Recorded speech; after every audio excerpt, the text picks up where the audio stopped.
Hello everyone, Shirley here. I help small GovCons grow in the extraordinarily complex, competitive, highly regulated federal marketplace.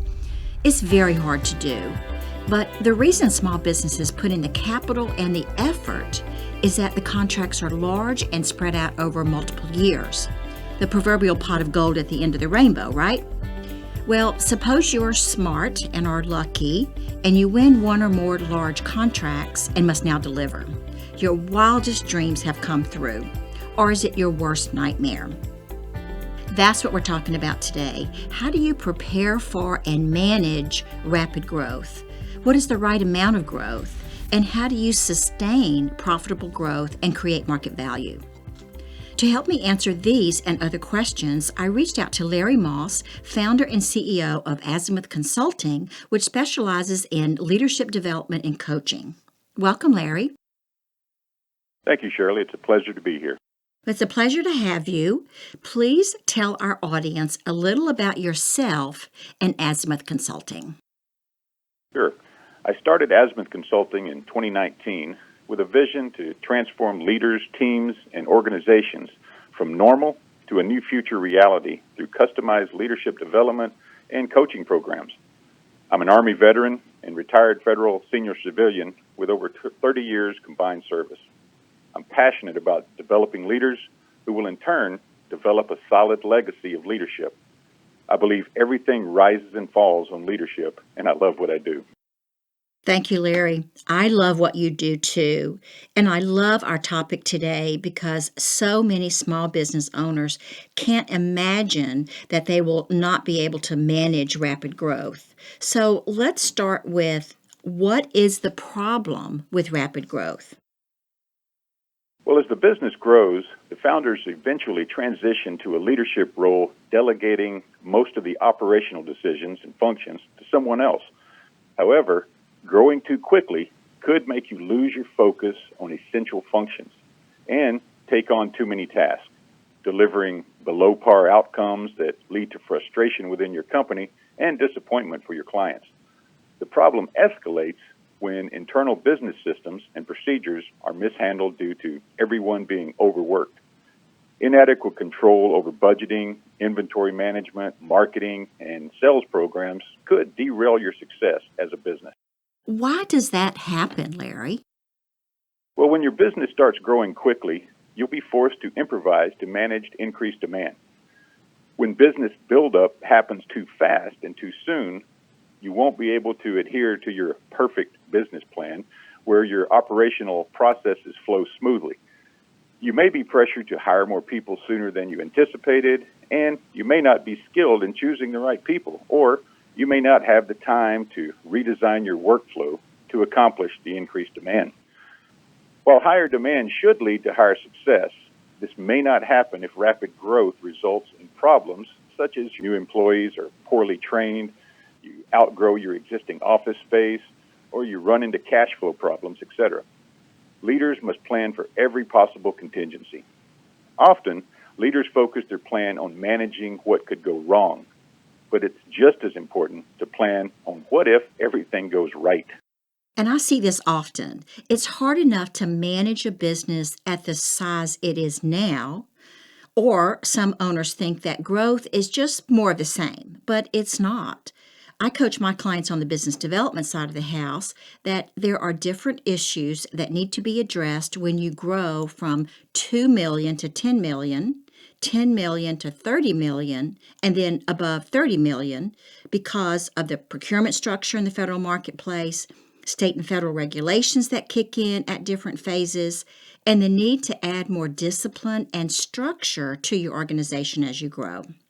But I want to guide our discussion first on, how does a company grow? What are the common enemies of growth, and how can leaders defeat them?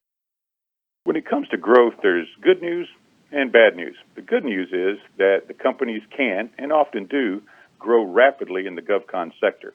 The bad news is that continued growth can be difficult to sustain. Growth is never automatic or guaranteed. Organizations don't naturally drift toward growth. They drift toward complacency, complexity, and decline. According to John Maxwell, Change is inevitable. Growth is optional. If you're not intentionally preparing for growth, then you're unintentionally preparing for decline. I love that statement, Larry. Another way of putting that is what you feed grows and what you starve dies. So, how do companies ensure that they are prepared for success? To make sure we're prepared, we must make sure that we're able and aware of what threatens growth. 4 of these threats are unnecessary complexity, unscalable processes, unhealthy mindsets, and underdeveloped leaders. I love that. Let's take these one at a time. Explain unnecessary complexity. Well, growth creates complexity, and complexity is the silent killer of growth. The natural evolution of any organization always moves towards complexity. Fight for organizational simplicity. Never give in to unnecessary complexity. Organizational simplicity is the achievement of maximum results with minimum effort and investment. As you expand, it's easy and normal to introduce new policies, rules, and procedures to manage all the action. It's the natural progression of organizations. They never grow towards simplicity on their own. I have certainly seen that and experienced it. How do you keep things simple? But one of the top goals as a leader is to kill complexity before complexity kills growth. The problem is, if a team or a company operates with complexity, they cannot operate with speed. This is why so many organizations experience growth and then taper off or can't seem to get back to the season of rapid growth. It's important to remove barriers to organizational simplicity. Barriers such as unnecessary rules, policies, layers, or meetings. Look for anything that slows the pace or complicates the process. Do your best to eliminate organizational slack. Now, if you don't know where the slack is, ask your team. They know exactly where the extra steps or delays are. Once you have feedback, make the changes. Changes may include flattening the organization structure, streamlining communication, empowering lower-level leaders, or eliminating anything that slows progress. Another barrier to organizational simplicity is low-value activities or distractions. Any activity that no longer adds value or things that cost more emotional and physical energy than they're worth should be evaluated. Ask yourself, is this activity really moving the needle? Don't confuse activity with productivity. Great organizations start losing their greatness when they start or continue doing things that don't add value. That is very good advice, Larry. I just finished the book Playing to Win. A.G. Lafley, one of the authors, and the former CEO of Procter & Gamble, talks about simplicity from a strategic perspective, which reinforces your point. He states that clear, simple strategies have the best chance of being implemented because they can be best understood and internalized by the organization. Now let's talk about threat number 2. The next threat to defeat unscalable processes. Picture a 3-legged stool. For the stool to grow taller, each of the 3 legs need to grow equally, or the stool will not be steady. If one or more elements that drive growth in your organization can't scale to match your growth, the growth will stall out. To be clear, growing is different than scaling. Growing increases revenue or results at a consistent pace. Scaling increases revenue or results at an exponential rate. I'm so glad you clarified that, Larry. That's why I chose Scale to Market as the name of my company. Scaling has geometric implications. But continue with your explanation. Well, to defeat the enemy of unscalable processes, create a defined, reproducible path to growth, a definable growth flow. A definable growth flow identifies the specific drivers that contribute to the growth of your unique team or organization. You may accidentally grow, but you'll never grow to scale without identifying your definable growth drivers. If you can't define it, then you can't accomplish it. Explain what you mean by growth drivers. Well, your growth drivers will often revolve around the people, processes, and economic engine of your organization. Growth drivers must be active and maturing at the same pace. If anyone lags behind, you won't be able to scale. I agree. My focus, of course, is on my clients' economic engines. I develop a market-driven, data-intensive federal business development playbook that includes agencies, opportunities, contract vehicle strategies, and the organizational structure and discipline to implement the playbook. But the biggest challenge is for the whole organization to evolve to execute that plan and manage the resulting growth. And of course, that's why we're talking today. Let's talk about the third threat, unhealthy mindsets. Well, unhealthy mindsets create unhealthy organizations. A few examples of unhealthy mindsets are complacency, pride, risk aversion, stagnancy, misinformation and misjudging of reality, competition, disinterest, distraction, apathy, greed, and on and on. To defeat unhealthy mindsets, cultivate a growth mindset. There's 2 books that talk about this subject, and they are The Founder's Mentality, How to Overcome the Predictable Crisis of Growth by Chris Zook and James Allen, and Mindset, The New Psychology of Success by Carol Dweck. We will put links to those books in the podcast notes. I deal with companies at the strategic level. Which agencies do we target? How do we define our products and services to truly meet our clients' often unexpressed needs? What teaming strategy should we deploy to position ourselves for growth in this highly competitive market? The biggest mindset issue I address among members of the executive team is transitioning from advocacy and argument for their ideas and opinions toward an exploration of the thoughts and opinions of their peers. This is very hard for many executives to do. So what do we know about mindsets? Mindset determines direction. Dweck outlines 2 kinds of mindset. A fixed mindset that is unwilling to move or change, and a growth mindset that is flexible and adaptable. The growth mindset says, I can get better, or I'm not good at this yet. Just as individuals have self-esteem, low or healthy, organizations also have an identity called organizational esteem. It's how we see ourselves as a team or company. If you want to change your organization, change how people think. That makes a lot of sense. But how do you change how people think? Well, the most important thing for leaders to do is make change a priority. One of Newton's laws of thermodynamics was that a body at rest tends to stay at rest.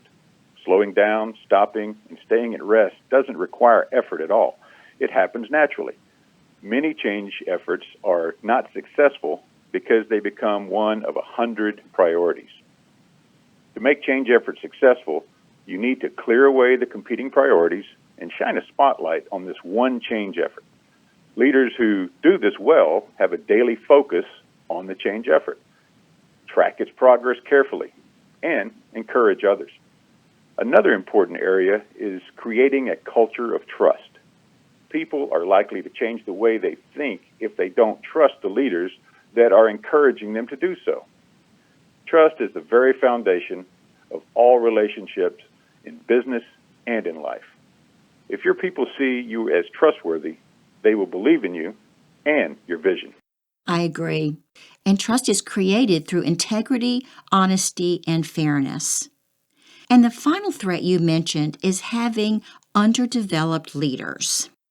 Yes, underdeveloped and incapable leaders will eventually hold your team or group back from growth, or they'll be outpaced by the growth around them and left behind. The potential of your organization rests on the strength of its leaders. This is so critical, Larry.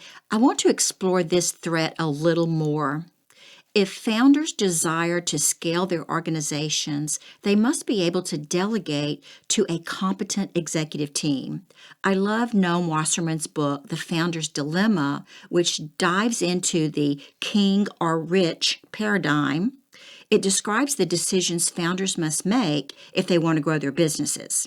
Do I want to remain king and control everything? Or do I give up control and become rich?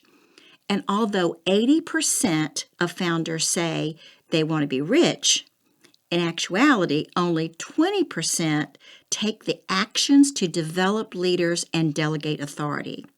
I would like to hear your perspective on how leaders can be developed. Look around your organization. Are you giving people adequate, important, and necessary feedback? Are you giving them permission to fail? Growth always involves the risk of failure. So we need to give our people room to fail. Remember, people grow best in the game. Don't create a separate growth track or growth course for some leaders. Your whole organization should be on a growth track. Growing leaders is not a program. It's part of our culture. The strategy for defeating the enemy of underdeveloped leaders, don't just see people as the means to get something done. See getting things done as a tool for developing people. As Andy Stanley says, two of the greatest words you can say to people are, "You decide." And what happens if people fail? It's okay. We're not seeking perfection. We're seeking growth. That is very scary for many founder CEOs who have never gone down that path. Their executive team will never do things exactly as the founder or CEO would have. Anytime you trust people as they're developing, you're likely to see a short-term dip in quality. Perhaps you could have done a certain task in 1 hour, and it takes a new leader 2 hours. That's the dip. It's expected, and it's worth it as you're allowing leaders to grow. Identify the growth drivers unique to your industry and organization. What are the specific things that propel you forward? Most organizations have somewhere between 3 and 7 core growth drivers. More than 7, and you may be overcomplicating the whole assignment. Your growth drivers will often revolve around the people, processes, and economic engine of your organization. Look at these areas and determine if they're all growing and maturing at the same rate. If any are lagging behind or have grown dormant or stale, create a plan to invigorate that area so that all the growth drivers are working in unison. Very good advice, Larry. We need to take a break. I'm talking to Larry Moss, founder and CEO of Azimuth Consulting, on how to prepare for and scale your business for exponential growth. When we come back, we'll talk about where to invest valuable resources. Stay with us. We'll be right back.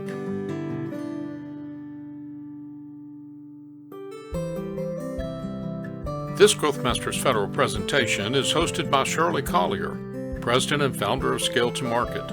Scale to Market helps businesses think, plan, collaborate, and build market value by developing and executing customized, data-driven business development playbooks, building efficient information systems, and creating high-performing BD teams. Utilizing the proprietary Davy Business Development Growth Framework, Scale to Market partners with business owners and executives to increase their company's value by achieving profitable and sustainable growth in the federal marketplace. Email Shirley at scollier@scaletomarket.com to learn more about the Davy Growth Framework and how it can be instrumental in helping grow your federal contracting business. Back now to Shirley's conversation with Larry Moss, founder and CEO of Azimuth Consulting, as they discuss how to transform your GovCon to accommodate rapid and profitable growth. Welcome back. Before the break, we were talking about the 4 threats to profitable growth. Now let's talk about where to invest your valuable resources. This is a matter of resource allocation. Now, resource allocation is investing your available resources in the present to accomplish your goals and objectives in the future. It's easy to get caught up in balancing competing needs and priorities when we feel bound by resource limitations. When the average person thinks about allocating resources, it's easy to view resources as limited. After all, we only have so much time and money to spend, right? Well, let's look at it from a different angle. When you spend something, you're using it up or paying it out. You're making an even trade. But when you're investing, you don't expect an equal return. You expect an exponentially larger one. Absolutely. But how do you ensure that you are investing and not just spending? Well, there are two things you need to do before you start allocating your resources. First, clearly define your win. You can't accomplish what you don't define. If you don't know the win, you'll spend your resources. If you know the win, you can invest your resources in the right direction. Defining the win impacts what you do daily. Second, take inventory of what you have to work with. Don't limit your inventory to what is obvious, like financial assets or space. You have time. You have energy. You have people and the combined knowledge of your team. You have more to work with than you realize. Once you've defined your win clearly and take an inventory of all the resources you have, intentionally invest your resources in the direction of the desired result. Ask yourself and your team, what has the highest potential return on investment? Once you've identified that, what you think has the highest potential return on investment, how do you actually get that return on investment? To get the highest return on your investment, you'll need to be different than most leaders in a few key ways. Most leaders decide how to spend money. You'll need to agonize about how to invest it. Most leaders want to use people to get to the desired result. You'll need to invest in helping leaders get better so that ultimately the whole organization can get better. And most leaders spend their time doing tasks. You'll need to intentionally invest your time achieving desired results. Rapid growth can cause leaders to focus on the current successes and not look forward to what is next. And this can ultimately lead to complacency and result in missed opportunities. Maintaining an attitude of intentionality enables leaders to look beyond the horizon and invest in the next growth opportunity.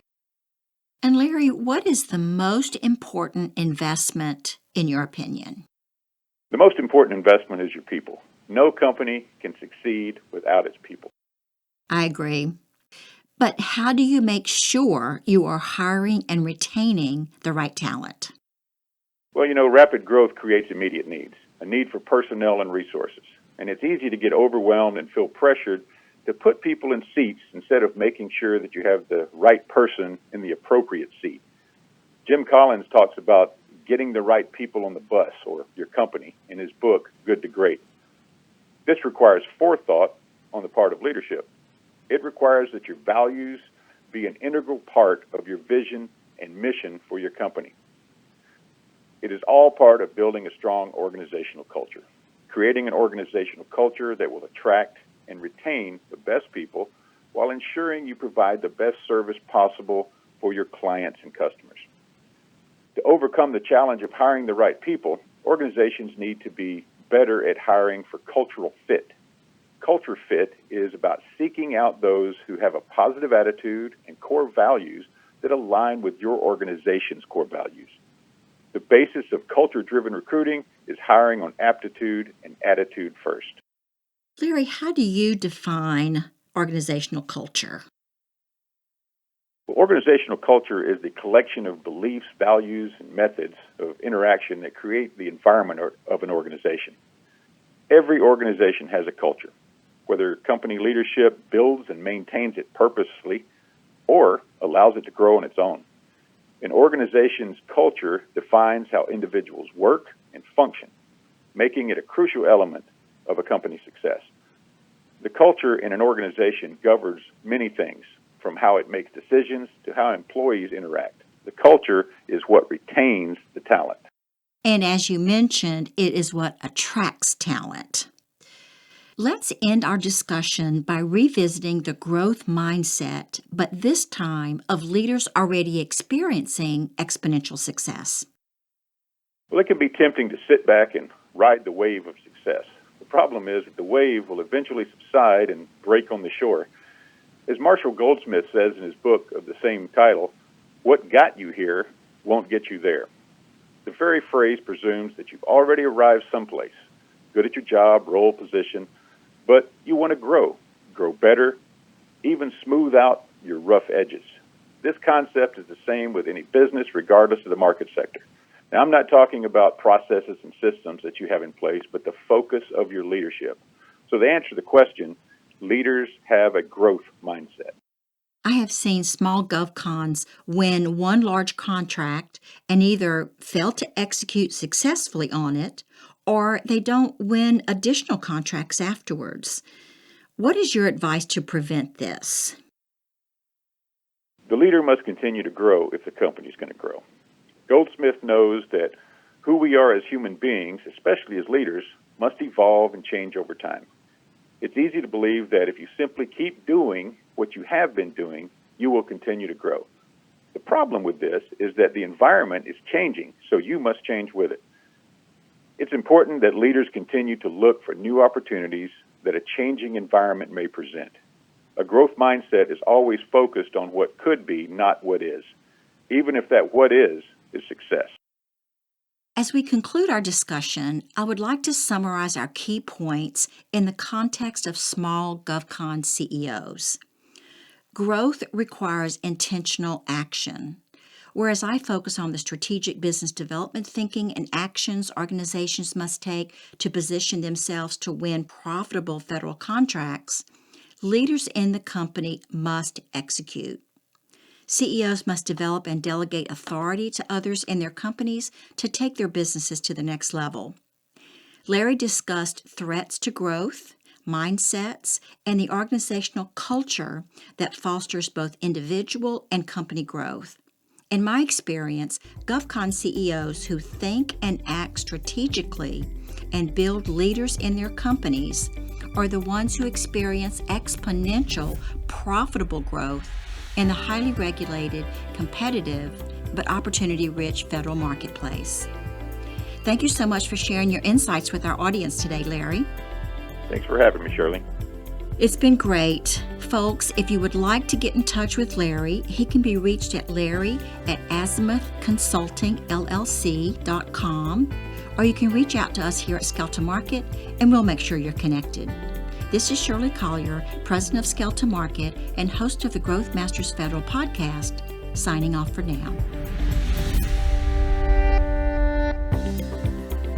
As we close, I want to thank you for joining us today and encourage you to connect with me on LinkedIn and visit our website, that's skeltonmarket.com with the number 2 in the middle, where you will find our library of podcasts, webcasts, white papers, my blog, and other links and resources. While there, please leave us a comment or suggestion so we can stay focused on what's important to you. We'll see you next time.